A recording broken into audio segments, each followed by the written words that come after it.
Assalamualaikum warahmatullahi wabarakatuh. Selamat siang semuanya. Apa kabar? Siang. Semoga di hari Sabtu ini kita bisa belajar bareng-bareng tentang satu topik ini. By the way, ini saya mau tahu dulu dong, teman-teman yang datang nih dari mana aja asalnya? Hmm. Aku Saya Nita asalnya dari boleh siapa yang duluan? Aku boleh. Nita dari Permata, Mas Imawan. Kita pernah workshop Oh, bareng. ini Mbak Hai. Nita ya? Oh ya, Mbak Iya, Nita, apa kabar?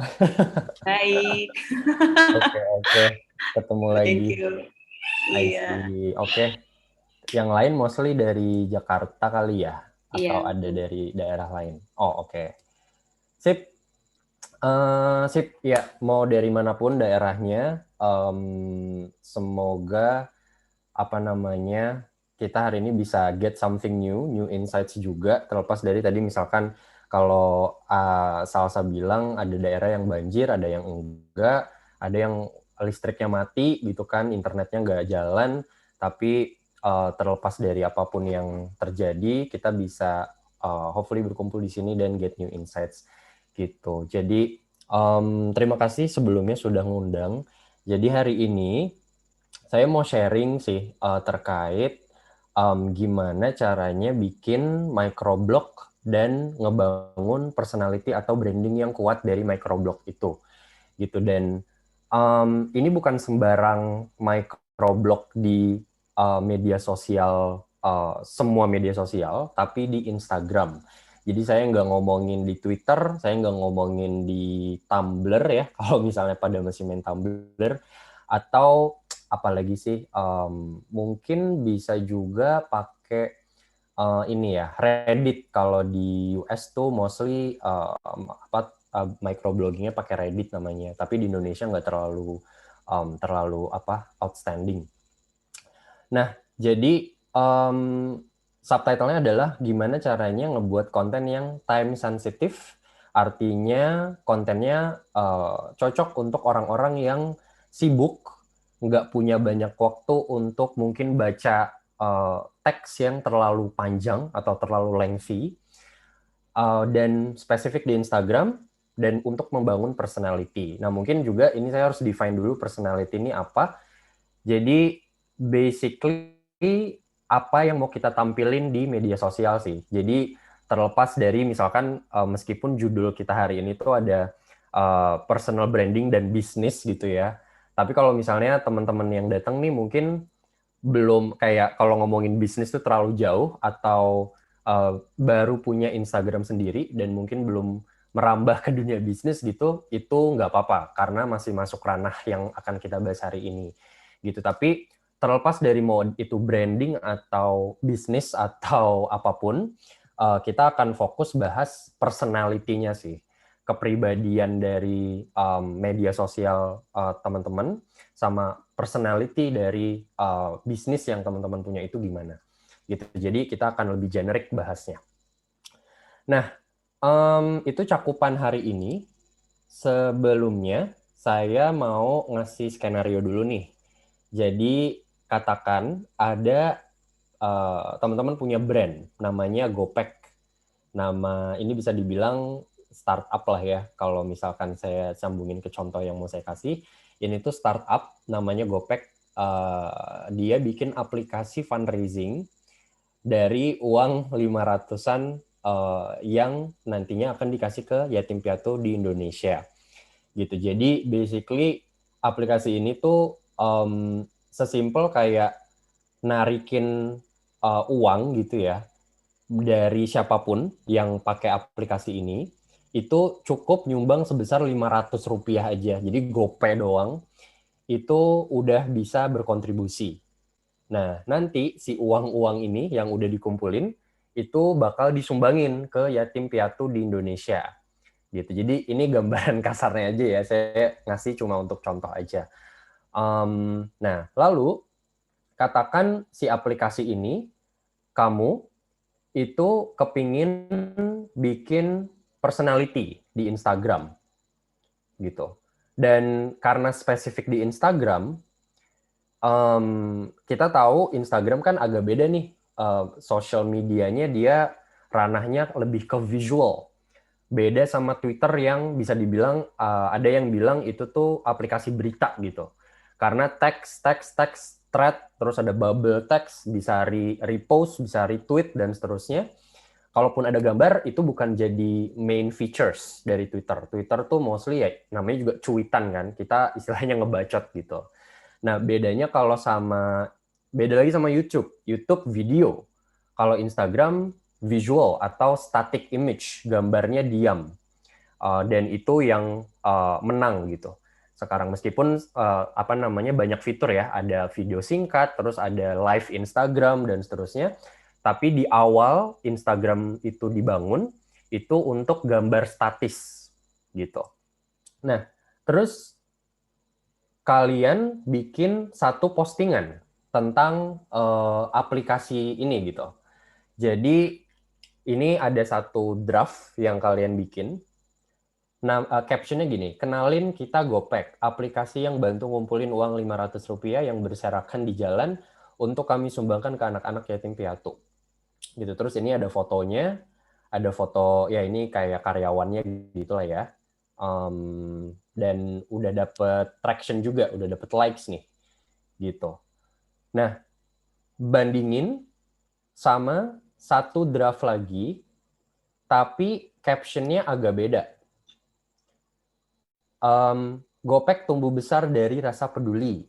CEO kami, Budi Biryani, waktu awal-awal kuliah di bla bla bla, senang sekali melihat uang bla bla bla, dan orang-orang di sekitarnya tidak melakukan apa-apa.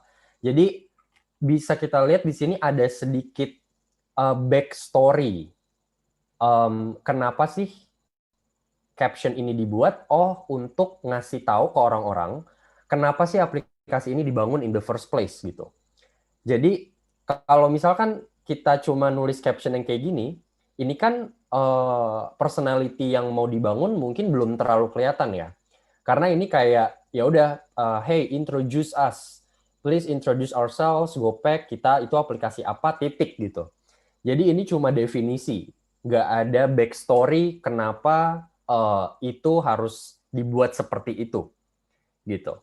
Nah berbeda sama yang ini agak beda. Dia ngasih tahu ada nama orang, ada CEO-nya, dan ada naratifnya.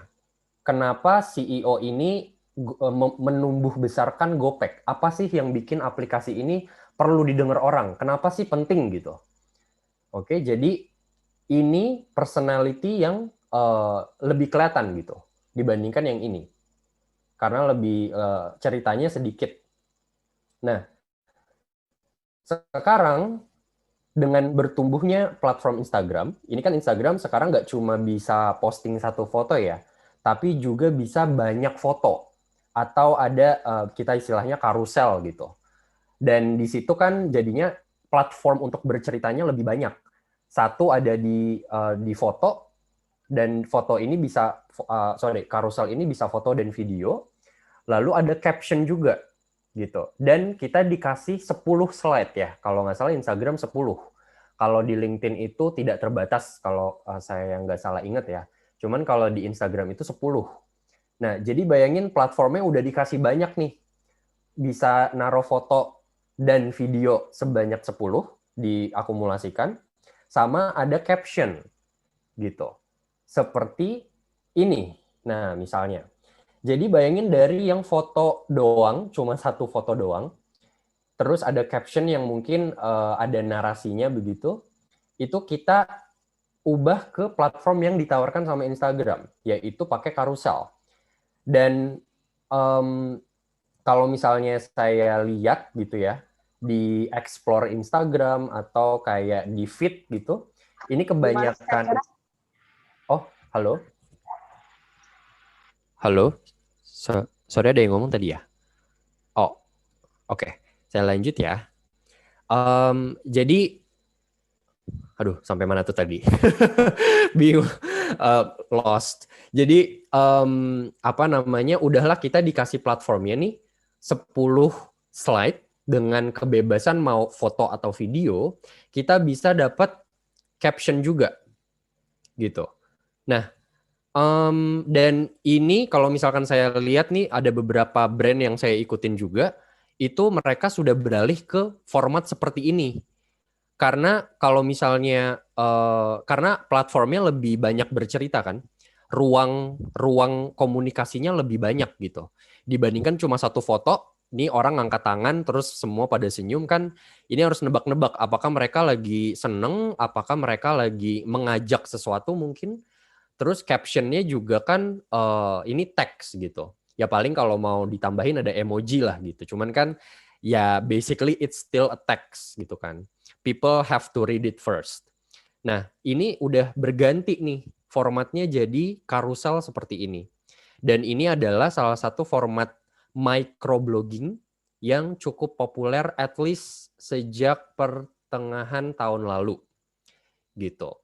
Nah, jadi contohnya nih misalnya kalau misalkan kita slide gitu, ini kan ada beberapa titik gitu. Terus kita slide ke kanan, itu ada karuselnya kayak gini gitu. Jadi ini saya gambaran kasar aja ya buat contoh. Kita lihat dari awal rahasia sukses Gopek gitu kan. Terus ini dia ngasih kayak cerita gitu. Berawal dari jalan, terus Budi Biryani tersentuh, habis itu dia ngapain, terus tiba-tiba ada hasilnya, lalu ada impact-nya sampai ke result-nya. Jadi dari ceritanya si Budi Biryani itu efeknya apa sih buat perusahaannya sekarang gitu. Nah, terus ternyata yang agak twistnya itu ketika kita lihat slide 9 sama 10 mau menjadi bagian dari Gopek, oh ternyata mereka mau ngerekrut gitu. Terus ya udah ini ada CTA kan, bergabung dengan tim kami, terus ada websitenya. Nah ini kan semua ini itu tidak hanya menyampaikan pesannya dengan efektif, tapi juga menarik gitu secara visual. Dan kita juga jadinya bertanya-tanya kan, loh kok ini rahasia sukses, tapi endingnya malah ini kan mau rekrutmen ternyata. Nah ternyata ada hal-hal yang harus disampaikan dulu. Dia menyentuh emosinya dulu. Kenapa sih Gopek bisa sukses? Dan kenapa yang baca itu harus jadi bagian kesuksesan Gopek? Gitu, kebayang nggak? Jadi untuk dari 1 sampai dia bisa nanya ke 9, itu 2 sampai 8-nya kan harus di struktur dulu kan? Iya, terus aja sayang. Gitu. Jadi dari cerita dia sampai akhirnya ada Ya, ya kalaupun kamu kelewatan belokannya, kita tuh kan ke Rawamangun kita belok kiri. Sorry, ada yang lagi ngomong. Boleh tolong di dulu. Aku nyari jalannya kok, yang nggak ngerti jalan siapa? Kamu tuh dia tanya naik ke bawah, ke bawah. Ya kan aku nggak tahu ditutup. Oke, Mbak Salsa minta tolong ya. Iya. Sip. Mas Himawan udah jadi host kok. Bisa minta udah bisa ya? Oke. Di-mute langsung Sip. aja. Sip. Terima kasih. Oke, kita lanjut ya.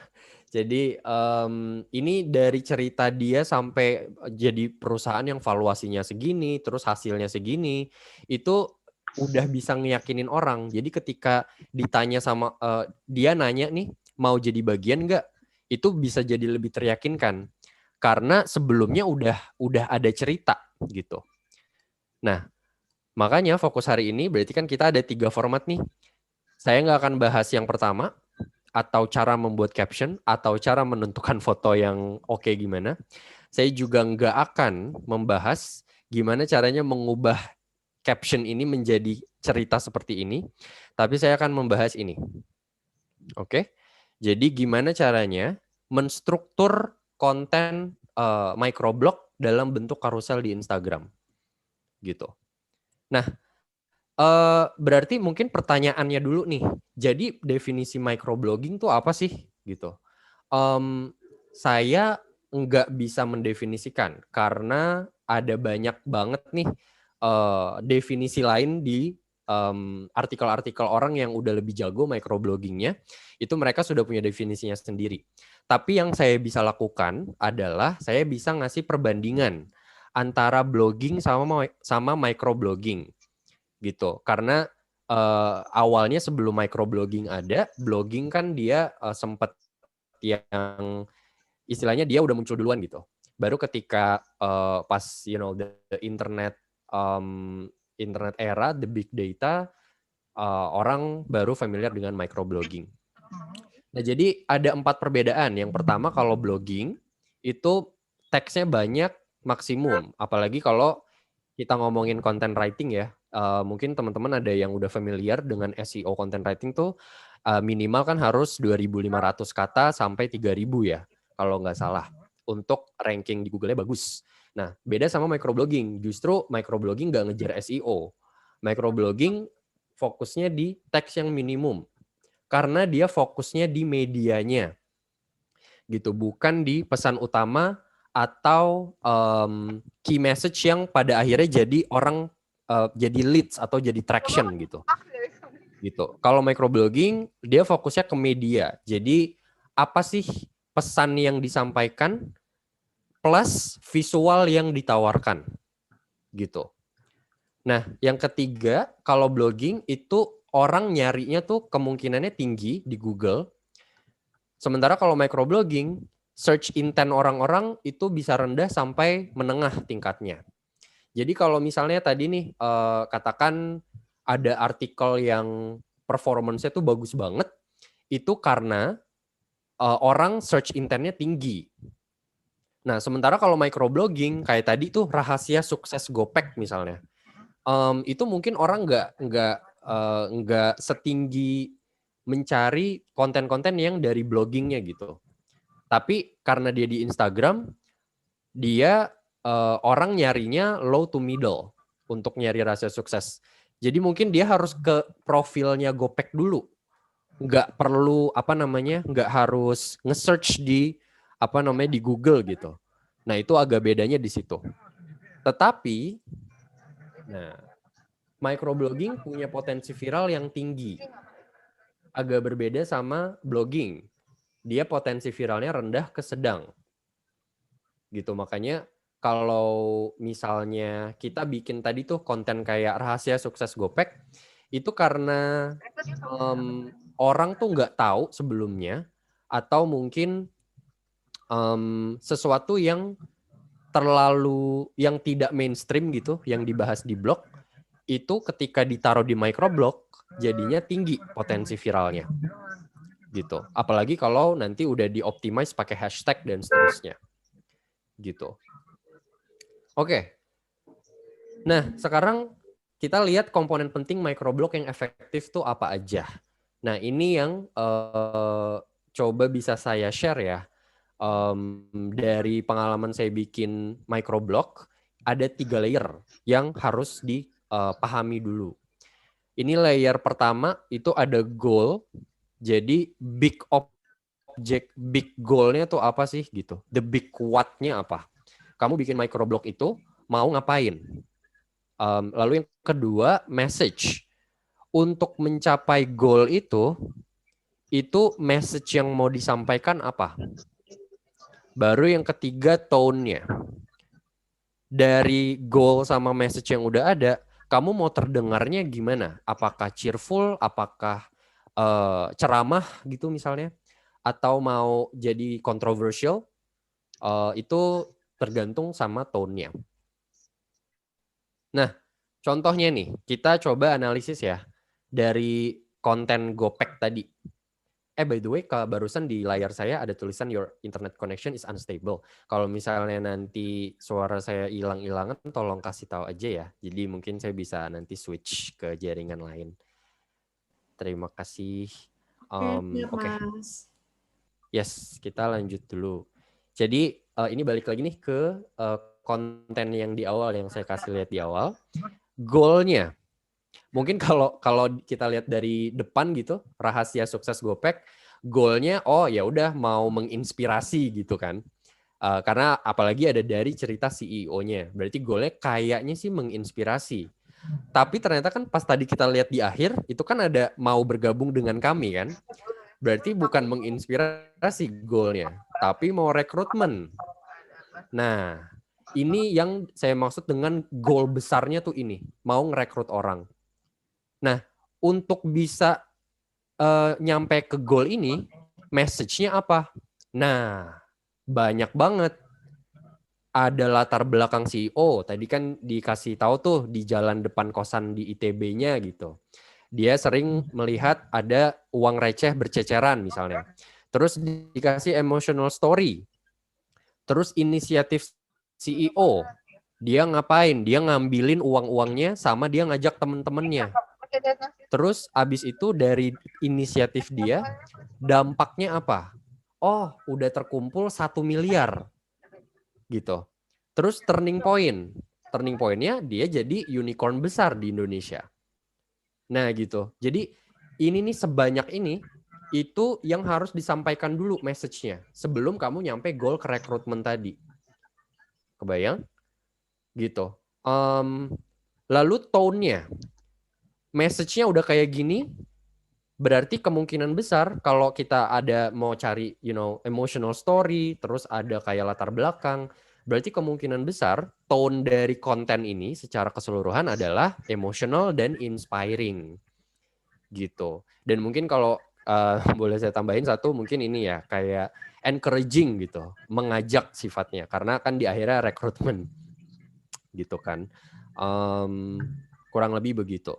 Nah, sekarang kita lihat contoh yang udah ada ya. Saya mau kasih lihat 2 contoh karusel Instagram yang saya temuin belakangan. Kita coba analisis bareng-bareng. Nah, ini kelihatan nggak Instagram? Ada 6 tanda kamu punya pola pikir? Kelihatan. Oh, kelihatan. Sip. Thank you. Oke, jadi ini kita lihat ini dari Personality Doc. Judulnya 6 tanda kamu punya pola pikir yang dewasa. Nah, kita lihat pelan-pelan ya. Ini dia ngasih bisa dibilang kayak listicle gitu ya. 1 apa, terus ada deskripsi, terus 2 apa, deskripsi lagi, sampai ke 6. Nah, terus kita lihat goalnya apa sih setelah dia ngasih tahu ini tuh. Kita lihat, yuk belajar mengenali diri sendiri dengan lebih baik. Oh, mau jualan e-book ternyata. Kebayang nggak? Jadi awalnya goalnya tuh mungkin, oh ini kayaknya mah for our information aja nih, FYI aja gitu.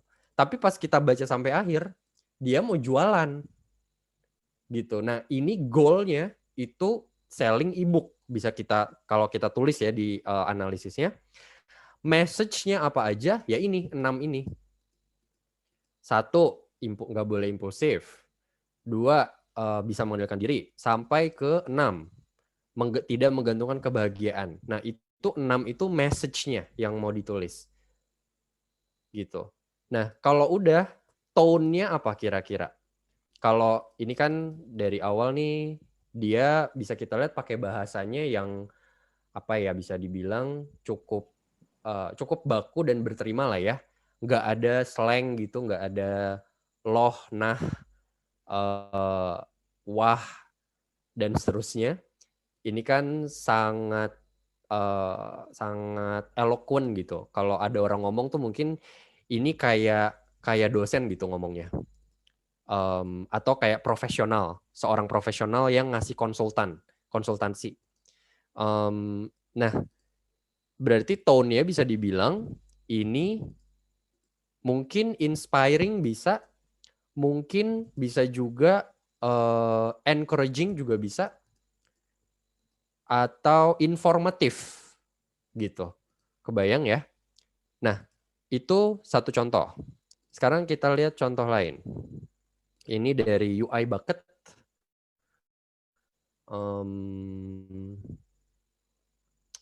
UI Bucket, Why Optical Alignment Matters, Icon Secrets.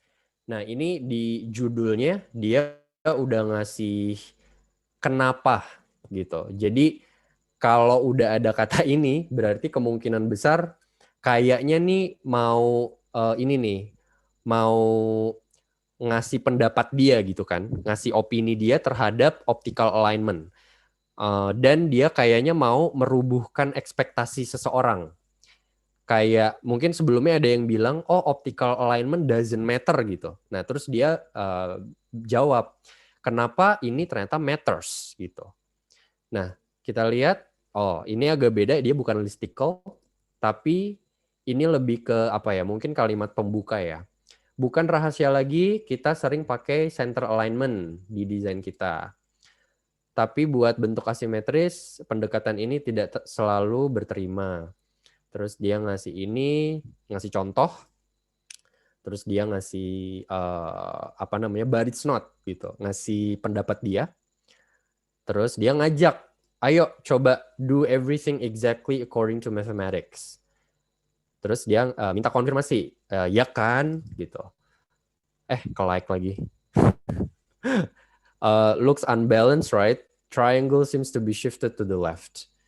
Gitu. Terus, nah dia ngasih kesimpulan.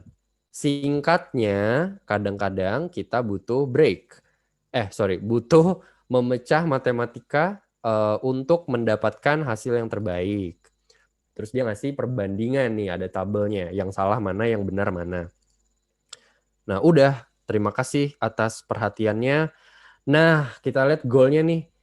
Explore 20.000 icons di website kita. Nah, ini bisa dibilang jualan juga nggak sih? Ini kan kayak nyuruh, ya udah kalau kamu mau, sebenarnya awalnya kan dia nggak ada ngomongin icon kan? Ini kan ngomongin optical alignment. Tapi di akhir dia jualan icon. Nah, berarti ini goalnya nih, goal awalnya. Kebayang nggak? Message-nya untuk bilang explore 20.000 icon ini orang bisa percaya dan mau melakukannya, itu dikasih ini dulu, rasionalisasi dulu, gitu. Membuktikan bahwa orang ini punya something to offer gitu.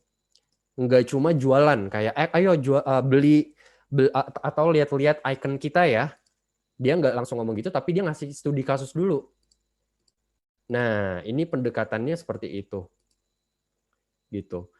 Big goal-nya jadi ini exploring atau ya mungkin selling gitu ya. Atau encouraging people to look at this website. Message-nya ini dia bikin skenario dulu, terus dia ngasih contoh, dia bikin konfirmasi, terus dia ngasih perbandingan, ada tabel perbandingan gini, yang salah mana, yang benar mana. Nah, tone-nya ini lebih ke conversational bisa kita bilang, atau lebih friendly. Karena ini kan grammarnya ada broken English ya, looks unbalanced, right? Harusnya kan it looks unbalanced gitu kan. Tapi ini dia karena pakai bahasa ngobrol, jadinya it-nya dihapus, jadi looks unbalanced, right? Gitu. Gitu. Terus juga ada ajakan, ayo yuk bareng cobain gitu. Dan seterusnya. Kayak gitu kira-kira. Ya, jadi itu contoh yang ada. Sekarang kita beralih ke gimana caranya bikin microblog dari awal. Ada 3 langkah yang biasa saya lakukan juga dan cukup mudah. Well, mudah-mudah susah sih sebetulnya, gampang-gampang susah. Tapi at least kalau misalkan kita ngikutin 3 langkah ini, I think we're on a good side lah gitu. Jadi ada 3. Yang pertama riset tentu saja, yang kedua draft, dan yang ketiga design. Kita bahas satu-satu. Yang pertama riset. Jadi riset ada 3 langkah. Yang pertama desk research, benchmarking, sama topic analysis. Oke, yang pertama dulu. Jadi sebelum kamu nentuin kira-kira mau bahas topik apa sebagai macroblog, kamu cari tahu dulu orang lain di luar sana udah ada belum konten sebelumnya. Gitu. Misalnya tadi tuh mau bahas rahasia sukses Gopek. Nah, itu kan yang kamu pikirin itu gitu. Tapi kalau kamu search di Google rahasia sukses Gopek, ada nggak yang udah ngeposting hal yang sama misalnya? Nah, itu dicatat sebanyak-banyaknya. Kalau ada ya. Kalau nggak ada, berarti bagus. Atau misalnya kamu nge-search nih, rahasia sukses Gopek, tapi yang keluar bukan rahasia sukses misalnya, tapi ke halaman websitenya, atau ke halaman Instagramnya, atau ke artikel lain tentang Gopek, tapi bukan rahasia suksesnya. Nah, itu dicatat semua. Lihat, karena itu nanti akan jadi kelemahan kan, pas SWOT analysis itu jadi kelemahan si konten lain, bahwa mereka belum bahas rahasia suksesnya. Gitu. Nah, kalau udah, kamu sesimpel Google aja, atau kalau mau lebih niat lagi, itu kamu bikin brainstorming gitu sama tim di internal terkait konten yang selanjutnya mau diposting nih apa gitu. Angle apa sih yang belum kita coba ulik gitu. Kalau ternyata semuanya nanti ada kesepakatan nih, kayaknya kita oke bahas ini, itu berarti jadi kandidat terkuat untuk konten selanjutnya. Gitu. Nah, lalu kalau udah desk research, benchmarking. Nah, benchmarking ini jadi semua yang udah dicatat di sini, di desk research, hasilnya, itu kamu lihat kira-kira pro sama kontra dia apa, atau kekuatan sama kelemahan konten itu apa. Jadi misalnya, kamu nemu satu konten nih di Google tentang awal mula berdirinya Gopek gitu. Itu artikelnya panjang, cukup komprehensif. Itu kayak berawal dari misalnya ketika Gopek dapat sumbangan investasi misalnya, atau dapat dana tambahan dari investor mana gitu, itu mereka bahas itu. Nah, tapi yang nggak mereka bahas adalah awal mula kenapa Gopek itu mau berdiri. Oh, ternyata ada kesadaran dari CEO-nya gitu. Itu yang nggak dibahas. Jadi itu jadi kelemahan. Kelebihannya mereka udah bahas secara historically, kayak dari milestone-nya itu udah dibahas. Berarti kita jangan bahas milestone lagi gitu. Nah, nanti kalau udah kan kelihatan tuh perbandingannya strength sama weakness-nya apa. Nah, semua yang weakness-nya lebih banyak itu berarti kemungkinan akan jadi topik yang kamu mau posting. Gitu. Nah, baru kalau udah topik analisis dari hasil benchmarking, kan tadi kamu udah menentukan tuh kira-kira dari weakness yang muncul itu possible topik selanjutnya apa. Nah, itu kan banyak tuh possible topiknya. Misalnya emotional story CEO-nya, terus misalnya orang-orang yang menginspirasi CEO sehingga bisa bikin aplikasi seperti ini gitu. Terus satu lagi misalnya background orang tua CEO-nya gitu. Jadi kan ada berbagai alternatif topik tuh. Nah, kalau udah kamu analisis. Analisis ini itu maksudnya ditentukan dari possible alternative topik yang ada, kira-kira yang orang mau baca paling banyak itu yang mana? Atau yang potensi viral itu yang mana? Nah, ini caranya kamu bisa lakukan, pertama tentu saja brainstorming dulu. Kalau biasanya saya namanya brain writing, bukan brainstorming. Jadi brain writing itu bikinnya di Miro, ada template-nya, udah ada template, jadi tinggal diklik aja. Itu brain writing tuh ada post-it banyak banget di dalam, kalau nggak salah tuh 5x5 gitu. Jadi ada sekitar 25 post-it, itu di-dump aja si topik-topik yang ada. Terus kan itu ada warnanya tuh post-it. Nah, kamu pilih, ya misalnya yang merah tuh akan viral. Terus post-it yang warna kuning, kayaknya viral tapi harus diiklanin dulu misalnya. Atau yang hijau tuh kayaknya nggak terlalu viral, tapi tapi gampang dibikin, misalnya gitu, angle-nya gampang dibikin. Nah, itu nanti dikelompokin tuh, di analisis topiknya di brainwriting itu, kamu kelompokin, yang merah taruh di atas, yang kuning di tengah, yang hijau di bawah. Nah, nanti baru kalau misalkan mau lebih niat lagi pakai content plan, jadi pakai content calendar, itu dibikin tuh timetable-nya. Yang merah misalnya ada 5 topik yang merah. Itu ditaruh di 5 minggu pertama misalnya. Kalau mau postingnya setiap minggu. Tapi kalau misalnya setiap hari berarti ditaruhnya di 1 minggu pertama. Gitu. Jadi hasil brainwriting-nya itu ditaruh ke kalender buat diplot. Ini yang merah mau mau dipostingnya kapan? Atau biasanya yang saya lakukan adalah yang merah, kuning sama hijau itu saya didistribute aja.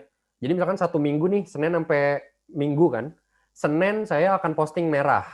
Rabu saya akan posting kuning. Jumat saya akan posting hijau gitu. Jadi didistribute gitu. Nah, itu kalau misalnya langkah-langkah awal yang saya lakukan dan otomatis harus dievaluasi kan. Oh, ternyata dari 3 konten yang udah diposting itu yang lebih viral justru yang hijau misalnya, atau yang engagement rate-nya tinggi yang hijau. Berarti kemungkinan besar bisa jadi di minggu selanjutnya itu yang hijau duluan, misalnya gitu. Atau pasti kan ada faktor lain. Oh, kayaknya yang hijau tuh jadi viral karena weekend deh kita postingnya. Nah, itu ada time factor juga yang harus diperhatikan. Gitu. Jadi kurang lebih topik analisis seperti itu. Oke. By the way, kalau ada pertanyaan boleh di chat ya. Nanti kita run through bareng-bareng abis the session ends. Oke. Sebentar, saya minum dulu.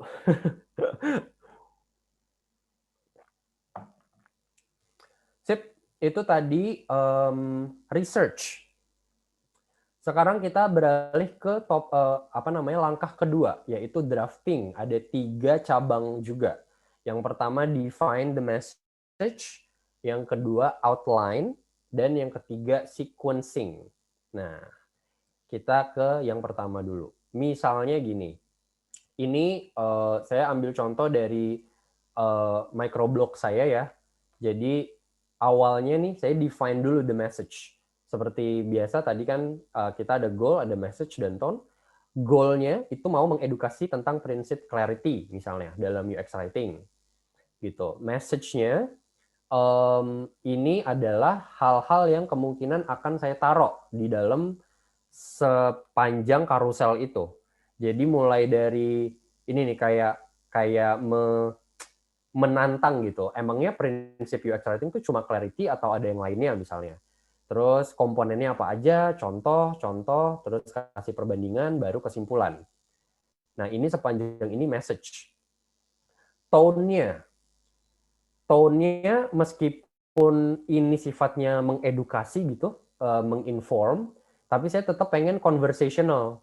Jadi nggak yang istilahnya kayak dosen gitu atau textbook ngasih tahu prinsip UX writing, clarity, apa gitu. Itu saya nggak mau. Makanya saya bikinnya tone-nya conversational. Ini drafting, defining.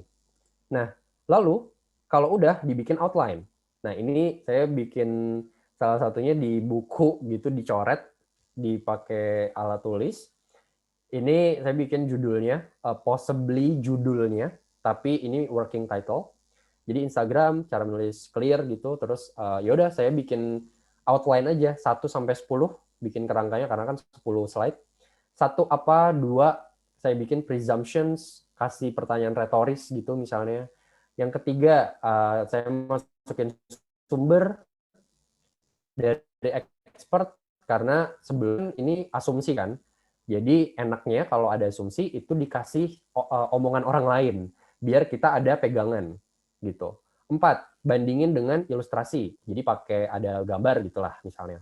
5, pakai studi kasus, terus ini contoh, baru 9-nya observasi, 10 baru cover. Nah, ini yang saya kepikiran waktu pertama nulis tuh ini, setelah menentukan si ketiga ini gitu. Apakah ini sudah fix? Belum. Jadi ini kayak saya baru kepikiran aja, yang kedua tuh apa, 3 apa, dan seterusnya. Nah, bisa juga kalau misalnya nggak mau di buku catatan, itu di aplikasi note-taking kayak Evernote, atau Notepad, atau Notion, atau apapun, itu diketik lagi aja gitu. Jadi dari yang coretan tangan, itu dibikin, diketik. gitu. Jadi biar lebih rapi juga. Terus saya bikin narasinya. Jadi dari ketika orang nyampe ke kontennya, ke microblognya, itu tuh mau dapetin message apa sih mereka gitu. Nah, ini kan ada beberapa yang nggak make sense nih, kayak ini karena dump ideas. Baru, tapi setidaknya ini kan kita udah kelihatan kerangka karuselnya mau gimana gitu. Nah, baru kalau udah kita pakai sequencing namanya. Nah, sequencing ini biasanya saya pakainya kayak gini nih frameworknya. Si kerangkanya, jadi dari awal masuknya ke sini, terus ke luarnya ke sini, akhirnya si slide 10. Nah, terus saya pecah lagi. Jadi yang pertama tentu aja karena ini cover, pembuka, dan pembuka saya selalu ngusahain nggak mau terlalu lama. Jadi ketika ngelihat cover, orang tuh udah tahu gitu, ini tuh microblognya mau ngomong apa sih gitu. Sama kayak di penutup nih, karena dia udah kebawa sama materi inti, jadi bolehlah 2 slide. Tapi sisanya nih, slide 2, 3, 4, 5, itu kasih konteks dulu. Jadi pastiin judulnya udah bisa jadi hook, baru masuk ke slide selanjutnya ketika mereka swipe, itu udah konteksnya pas di slide 5 nih, mereka harusnya nggak nanya lagi. Bentar, ini apa maksudnya gitu. Itu nggak boleh ada pertanyaan kayak gitu. Kalau mau ada pertanyaan itu dijawab di slide 2 atau 3 atau 4. Tapi kalau udah masuk ke 5, itu udah nggak boleh nanya lagi. Ini bentar, ini jadi konteksnya di mana, gimana gitu. Itu nggak boleh ada lagi pertanyaan. Baru kalau konteksnya udah kebangun, masuk ke konten inti. Jadi yang mau kamu sampein atau yang nanti menentukan goal-nya apa di slide 10 atau slide 9, itu harus dijawab di 3 slide ini at least. Oke? Jadi semua yang udah kamu kenalin itu di analisis lagi lebih dalam. Jadi kayak istilahnya dagingnya itu tuh di 3 slide ini. Nah, apakah ini framework yang selalu seperti ini? Oh, enggak juga. Ini biasanya yang saya lakukan itu pakai frameworknya yang ini, karena selalu works ketika saya bikin microblog dari awal. Nah, terus saya pecah lagi nih. Jadi spesifik di halaman-halaman ini nanti akan ngomongin apa aja. Jadi misalkan pembuka, tentu aja cover gitu, slide 1. Terus ini 2 pertama klimaks. Jadi misalnya kayak ngasih pertanyaan atau kasih krisis, kasih masalah. Nah, baru anti klimaks, dijawab. Jadi misalnya ini ada pertanyaan, ini ada jawabannya. Makanya tadi saya ngasih ada sumber orang lain kan, karena pas sebelumnya saya ngasih pertanyaan dulu ke orang-orang, baru dijawab sama sumber atau dari expert gitu.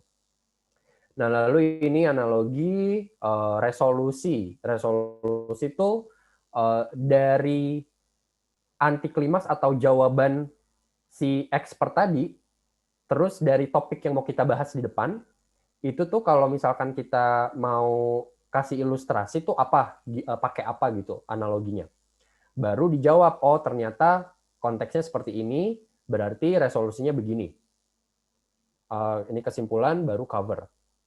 Nah, ya udah, setelah saya nentuin ini, buka lagi catatan tadi, dan buka lagi si framework ini. Terus ditempelin aja. Jadi 1 berarti slide 1, 2 slide 2, 3 slide 3, dan seterusnya. Apakah, again, karena ininya aja kan belum fix, jadi urutannya ketika masuk ke sini itu juga belum fix. Nah, makanya biar bisa kelihatan strukturnya, itu kita masukin aja satu-satu. Gitu, biar kebayang dulu. Nah, kalau udah dimasukin, berarti kan jadinya gini nih. Nah, cover, berarti ini kopinya kemungkinan ada kata ini, clarity. Terus klimaksnya, ini saya pakai pertanyaan, sering dengar, bla bla bla, gitu. Dan, nah ini kan kalau menurut bla bla bla gitu. Nah, ini nanti yang akan jadi si expertnya nih ngomong. Jadi ada bantuan gitu. Terus slide 7, slide 6, slide 8 itu contoh yang ini nih. Nah ini kasih pop-up 1, kasih pop-up 2. Ini biar kebayang, nanti saya kasih contohnya di akhir ya. Nah ini 3 ini contoh, baru ada perbandingan dari 3 ini perbandingannya apa. Sama terakhir ya udah terima kasih gitu, cover penutup. Nah setelah ditentukan nih, kalau misalkan kamu merasa ada urutan yang kayaknya nggak make sense gitu. Kayaknya pertanyaan harusnya di sini deh gitu. Atau justru misalnya kamu kepingin dapat backup dulu nih, backup data dari omongan expert, kayaknya yang slide ini di depan deh gitu. Nah itu juga nggak apa-apa. Tergantung kamu nanti orang make sense nggak pas dibaca semua. Jadi dari cover ke sini dan seterusnya itu flow-nya enak nggak? Gitu. Atau mungkin misalnya kamu mau ngasih contoh nih di sini, itu kayaknya lebih awal deh, karena kalau di sini kayaknya kelamaan misalnya. Itu juga bisa. Nah, ternyata setelah saya terjemahkan ke dalam visual, jadinya gini. Nah, jadi ini judulnya nih, clear, yang paling kelihatan, karena emang kan mau tujuannya mengedukasi. Prinsip UX writing itu clarity gitu. Berarti saya nulisnya clear. Terus saya tulis nih, sering denger nggak sih? Nah, ini kan sama nih sama outline. Ada kata sering denger. Terus saya kayak menantang gitu yang baca. Sering denger nggak sih bahwa prinsip nulis microcopy itu? Terus saya ngasih ada visuals gitu. Terus ada ini di bawahnya kalau kecil ini dia ngomongin 3 ini tuh siapa sih yang mencanangkan gitu. Terus saya baru mari kita bahas salah satu prinsipnya. Baru ini sumbernya nih. Ini ada sumber dan ada referensinya. Jadi ketika masuk ke setelahnya, orang bisa ngerujuk lagi ke sini. Kalau dia pun mau baca sendiri gitu ya di artikel atau di internet, itu dia bisa melakukan itu. Nah, terus ini saya ngasih contoh nih. Contoh, kamu baru selesai mengisi formulir, terus saya kasih gambar, terus ke sini, terus ada flow-nya. Lalu, nah muncul satu pop-up box. Terus bandingkan dengan ini, bandingkan lagi dengan ini. Jadi ini saya kan ngasih contoh nih. Nah, terus sebelum penutup, saya ngasih perbandingan. Si 3 ini tuh apa buruknya, apa baiknya. Baru di kesimpulan dan sekaligus penutup. Gitu. Jadi bisa jadi covernya itu, cover penutupnya sama kayak kesimpulan. Jadi digabung, nggak berkiblatnya ke sini nih. Nah ini kan kalau saya bikin kan kesimpulannya sendiri nih slide-nya. Ternyata karena nggak cukup message-nya, saya taruh aja ke belakang. Gitu. Jadi memang fleksibel. Sekarang kalau kita lihat lagi. Nah ini, di awal pembuka, nah ini pengenalan 2 sampai 5, sorry. Ada klimaksnya dulu, ada masalah. Anti klimaks, jawaban dari masalahnya. Inti, saya kasih contoh, kasih skenario. Terus ada kasih contoh dan perbandingannya. Jadi resolusinya gimana? Baru terakhir, nah ini kan ada 2 nih, cover/kesimpulan. Ada 2 komponen. Jadi kesimpulannya ini saya tulisnya dalam bentuk quote, terus ya penutupnya ada foto sama medsos gitu. Kayak gitu, kurang lebih. Jadi, the outline itu bisa, sequence-nya itu bisa sangat fleksibel. Tergantung si content creator-nya. Misalnya tadi kamu merasa kayaknya ini nih tulisan microcopy yang clear itu harus mencakup bla bla bla, itu harusnya taruh di depan misalnya. Ya nggak apa-apa. Kalau menurut kamu itu make sense. Tapi kalau enggak make sense, ya berarti mungkin harus ditaruh di tempat lain. Harus ada yang dibangun dulu. Baru sampai ketika dia baca di sini, itu dia baru ngerasa teryakinkan. Oh ya kontennya masuk akal nih. Gitu. Oke, sip. Itu tadi outline atau drafting, defining, outlining, dan sequencing. Iya, itu lalu yang terakhir. Design. Nah, jadi kamu sudah research, kamu sudah bikin draftnya, kontennya apa, tinggal ya didesain. Dan desain ini mencakup macam-macam hal. Ada 4 yang paling utama: copywriting, visual hierarchy, readability, sama navigation. Yang pertama dulu. Nah, copywriting di sini maksudnya pastikan kata-kata yang apalagi dia cover gitu ya.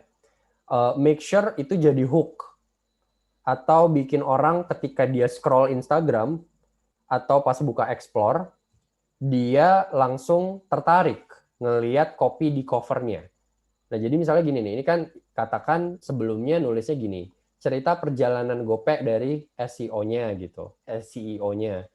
Nah, terus ini cerita perjalanan kan mungkin ya udah cerita aja gitu.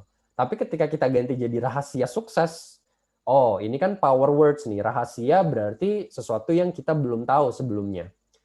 Sukses juga ini ya kalau orang dengar sukses pasti kan apa namanya ya tertarik gitu. Gimana sih sebuah perusahaan yang sekarang udah terkenal tuh bisa sukses kayak sekarang? Orang tuh pasti tertarik. Jadi pakai power word seperti ini. Terus baru dari cerita CEO-nya agak dipisah di bawah. Lalu yang kedua, hierarki. Hierarki itu maksudnya urutan prioritas mata ketika melihat tuh mau lihat yang mana dulu. Nah, misalnya ini, saat ini Gopek tercatat menjadi salah satu unicorn terbesar. Nah, ini kan semua di bold nih. Meskipun ukuran typeface-nya ini gede, ini agak kecil, tapi kalau kita bold semua, mata kan jadi ngelihatnya ke semuanya. Ya kan? Sementara kalau yang ini agak bold, yang ini jadi light gitu, itu jadi matanya kan ke sini dulu. Gitu. Nah, ini juga misalnya kamu berpikir kayaknya yang di bold ini yang harus lebih penting gitu. Jadi ini bisa dirubah. Yang tidak di bold itu bisa informasi tambahan misalnya gitu. Oke, jadi ada hierarkinya. Mata mau ngelihat kemana dulu. Terus misalkan nih sedikit sih tentang visual gitu. Meskipun ini bukan cakupan bahasan kita ya. Misalnya gini nih, kan ada gambar gedung-gedung nih. Ini kan ada garis-garisnya mungkin agak bikin pusing ya. Nah, kamu cari aja gambar yang katakan tidak overlap sama teksnya. Jadi misalnya, coba saya lihat contoh sebelumnya gimana. Nah, misalnya kayak gini nih. Ini kan ada gambar orang sama gunung nih. Terus di bawahnya ada ya nggak terlalu siluetnya gitu lah ya, siluet batu gitu. Ini kan nggak distracting. Sementara kalau garis-garis ini kan agak sakit matanya nih. Nah, pastiin jangan overlap sama teks. Jadi cari gambar yang teksnya tuh bisa ke spotlight. Jadi di tengah gitu kalau bisa. Atau kalau rata kiri ya berarti gambarnya yang di sekitarnya. Gitu. Nah, lalu ketiga, readability, keterbacaan. Misalnya nih kamu mau bikin apa namanya protokol kesehatan gitu. Jangan lupa ya tetap pakai masker, rutin cuci tangan dan jaga jarak. Nah, ini karena again salah satu prinsip kita itu minimum apa namanya teks, meskipun ini udah minimum juga nih, udah dipangkas misalnya, itu pastiin matanya nggak capek. Jadi ada ruang bernafas. Caranya bisa dipenggal. Misalnya gini per kalimat gitu.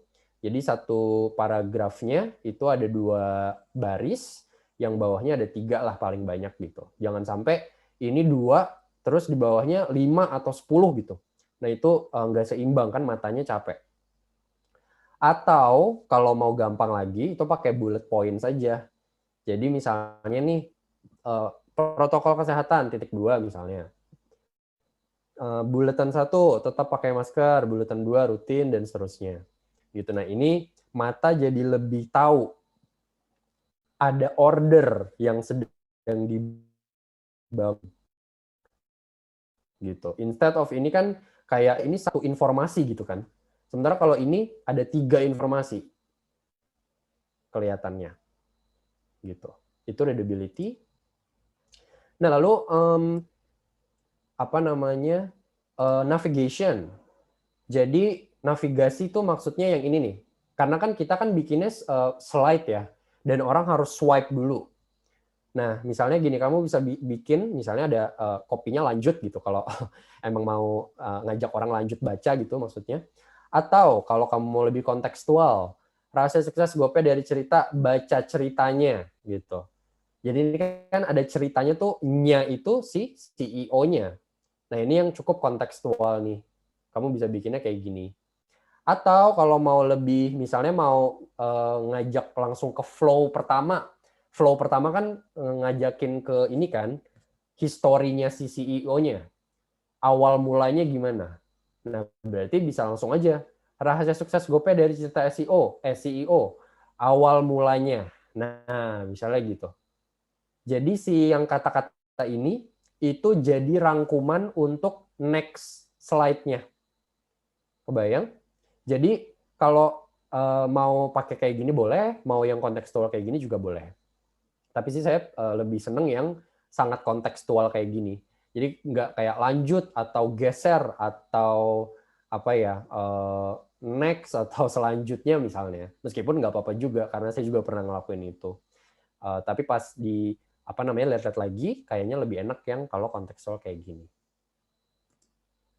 Nah, tambahan karena kita ngomongin branding, biar orang tuh tahu konten ini dibuat sama siapa, kamu tambahin trademark kamu. Nah, caranya bisa di sebelah sini di bawah biasanya. Sorry, ini agak jauh ya. LinkedIn logonya agak terlalu jauh. Itu masukin aja medsos yang kamu juga aktif atau bisa orang engage misalnya. Atau bisa juga logo misalnya. Atau kalau misalnya kamu biasanya di akhir slide sih, di akhir slide itu ditaruh semua aja media sosial kamu. Jadi misalnya Instagram, Medium, email, atau apapun di bawahnya, itu ditaruh aja di bawah. Gitu. Nah, kesimpulan. Sudah. Mari kita bernafas. Otaknya udah panas belum? Belum ya? Semoga belum. Kesimpulannya, jadi 3 komponen dalam microblogging. Yang pertama itu goalnya kamu tentuin. Bikin konten itu mau ngapain? Apa mau ngerekrut orang? Apa mau tadi jualan e-book? Atau mau suruh orang lihat medsos kita atau lihat website gitu? Atau apa? Message-nya itu adalah semua yang harus kamu sampaikan di dalam konten itu untuk mencapai goalnya. Gampangnya, sebelum orang percaya nih sama goal kamu, sebelum orang percaya kayak, ngapain saya harus masuk ke GoPay gitu, ngapain jadi employee-nya, buat apa gitu, itu dijawab di message-nya. Gitu. Jadi ketika udah nentuin message-nya mau apa, mereka jadi bisa lebih yakin goal-nya itu berguna buat mereka. Terakhir, tone-nya. Misalnya tadi kan ada goal-nya, misalkan kamu mau jualan e-book gitu, tapi tone-nya agak maksa gitu, misalnya kayak pushing. Nah itu kan mungkin penggunaan kata-katanya juga bisa berbeda kan. Kamu ujung-ujungnya jualan nih, terus message-nya, misalnya bentar, coba sorry saya agak balik dikit ya. Nah misalnya ini nih, misalnya di sini udah ada jualan e-book gitu ya. Jual e-book, download di sini. Terus di awal kamu bilang, mau e-book gitu. Terus ini e-book kami keren loh gitu. Terus ini ada insight tentang 2021, insight tentang apa segala macam. Terus gratis juga loh gitu. Jadi dari awal message-nya itu aja. Nah, itu pushing kan, tone-nya, nadanya kayak maksa. Jadi kayak orang di ya itu terlalu diforsir gitu. Beda kalau tadi kan yang kita lihat contohnya si siapa tuh, personality hack ya kalau nggak salah. Dia kan ujung-ujungnya jualan e-book, tapi dia ngasih listicle dulu, ngasih informasi dulu. Nah, itu tone-nya kan berarti bukan memaksa, tapi ngasih informasi dulu, diancang-ancang dulu gitu. Oke, jadi goal, message, dan tone-nya harus ditentukan dulu. Kalau misalnya ketiga ini sudah didefinisikan dengan baik, dan kamu eksekusinya juga baik, hopefully brand yang akan kamu bikin itu bakalan selalu jadi memorable. Gitu. Sip, selamat bereksperimen, bikin microblog sendiri. Yang udah pernah bikin microblog, silahkan eksperimen lagi. Yang belum pernah bikin microblog, monggo dicoba bikin outline dari riset, bikin outline sampai nanti